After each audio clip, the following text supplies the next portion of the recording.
Hello everybody, Calabus here. Today we're playing a little bit of Baldur's Gate 1 Enhanced Edition. I'm just going to go through really quick and give you some quick tips on making some extra gold in the beginning and some tips on earning some quick experience. So we're going to go ahead and jump right into it. We're going to go into single player, start a new game. We're going to create a character. We're actually going to import one of my old characters from a different game. Let's bring Bane in. Appearance is fine. Choose a voice really quick. Name, Bane, done. Accept.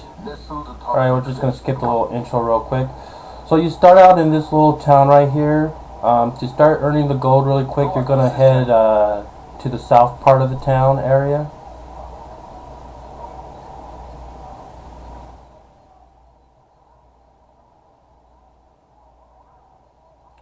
Bringing yourself down, kind of taking advantage of the game a little bit here early on, but it starts you out with a little bit of extra gold.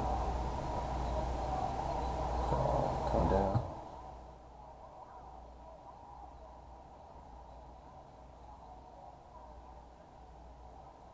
Basically, the area you're looking for is the guard captain. If you already played it. Here's the guard captain coming up to you. He's like, hey, do you want to practice some fighting? You're like, you know what, sure, I'll do some practice fighting. He's like, alright, follow me this way into this building. And you just click on the building here. Go inside. In the building, they group you up with this group of adventurers, and you're going to take on little minions. He's like, are you ready to fight? You're like, sure, let's go, let's do this. So you're grouped up with these people, and you just start fighting these little skibberlings or whatever. You don't actually have to really fight, you can just let them do it. You can go in there, kill them, start smacking them around. Maybe.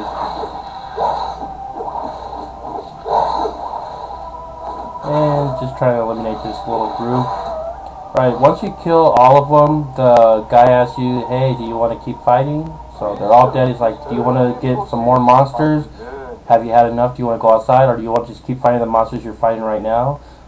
What you want to do is the third option. I just want to deal with these monsters, so there's no immediate monsters coming at you right now.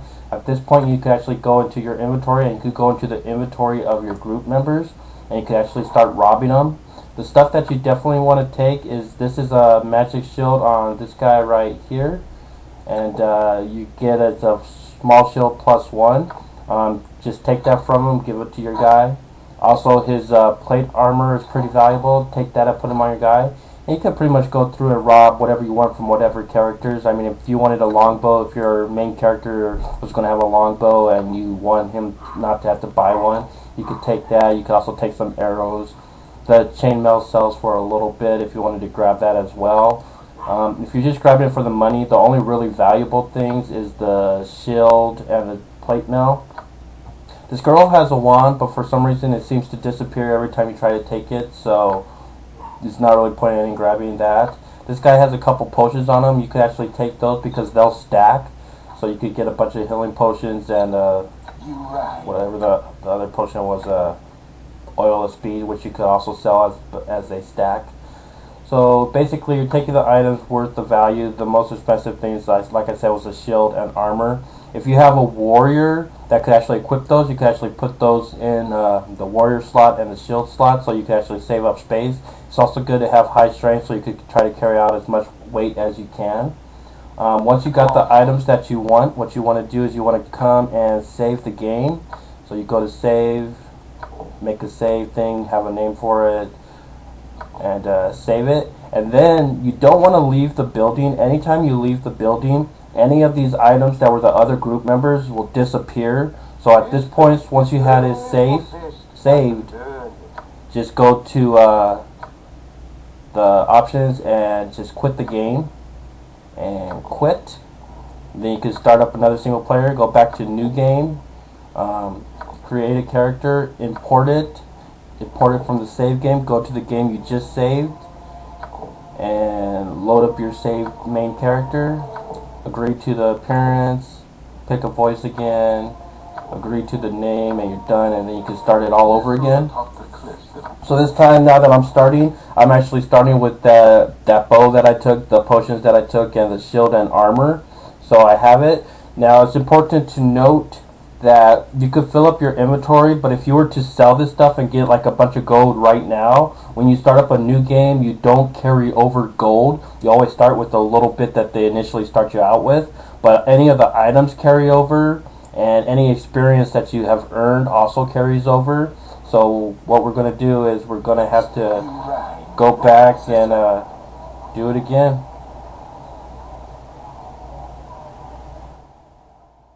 And you basically do this as many times as you want, gathering the armor and the shield and armor, like I said, are the most expensive things. I think the shield sells for like 500 gold, and the plate mail sells for 300. Of course, if you're a class that could wear the plate mail and use the shield, you'll probably want to keep at least one set for yourself, because they're pretty good items. It's kind of hard to, unless you're getting really good magical items at the later on in the game, that's going to help you through the first major parts.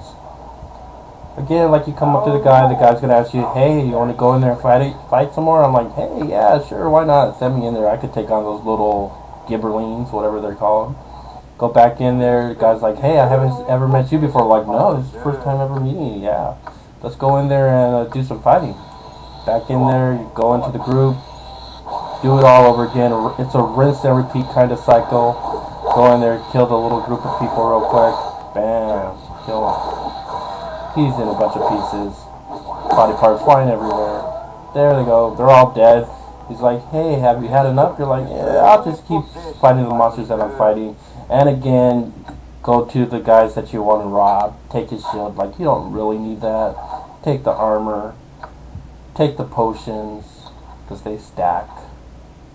And if you wanted to take more stuff, again, like I said, it's up to you. If you want to fill up just on a little bit lesser expensive items, like you want to take the chainmail, or you want to take the studded leather, if you're like a rogue or something, that's actually something you could equip right away, so you don't have to pay more to buy it. And again, like I said, you basically want to save your game. Save it on the same one you did before. Just save. And you can't leave this building. If you leave this building, any of the items that you have will disappear, even ones that you had before you entered. So it's not just the new items that I got, the new shield and the new armor will disappear, but the old one will as well. Also, if you have them equipped, it doesn't actually matter either. They'll just disappear right off your body. So if I was to leave the building, I actually wind up naked right now. Which actually, I mean, I could just show you that he'll do it. I'll be like, yeah, look at that. And I'm like, hey, I had enough. Send me outside. End dialogue. And he sends you outside. You lose all those items. All of a sudden, I lost all the items I had. I even lost the shield and the armor that I was wearing. So it's important to know that when you play the game, once you loaded up your inventory, because it's kind of pointless to sell them, because if you start a new game, you're going to lose the gold. So you just fill up your inventory with what you could carry, the shields and the armor. And whenever you actually start the game for real and you're ready to play, you don't do this quest at all. You actually just skip it. I mean, you could talk up to the guy and he's like, hey, do you want to do the fighting? Just tell him, no, I don't want to do it. He's like, are you sure you don't want to practice? Just be like, yeah, I'm fine. I know what I'm doing. Because you don't want to enter this building for any reason, because then you can't actually leave it, or else they'll just take everything from you. So load up on your items, and then when you're ready to play the game, then you can sell them for real and actually get that good start off in money. Also, if you have the extra time, you want to do the small little quest in this area, it's actually a good idea each time, instead of just going, if you want to fill up the inventory real quick with items, you can, but if you want to do the little quest, it actually kind of helps with the experience, because experience does carry over as well. And when you got a full group of 6 people, which is the max that you could have, all the experience from quests and fighting monsters is split evenly among the 6 people. So when you're by yourself, that means you're taking all the experience all to yourself, which is actually going to be the key point of me showing you how to kind of power level up in my next episode. But this should be a good tip for you to kind of start with a little extra gold in your pocket. Probably get up to 2,000 to 3,000 gold just by getting a couple shields and a couple of the armor. And if you equip them, if you have a class that's going to equip the plate mail and the shield, the magic shield, is a pretty good AC buff that makes you a lot tougher to kill from the beginning mobs in the game. So that's it for this video. I'd like to thank everybody for watching. Look out for my next video. It's going to be another Baldur Gate where I help you get some experience levels pretty quickly. So look out for that one. I'd like to thank everybody for watching, and I'll catch you next time.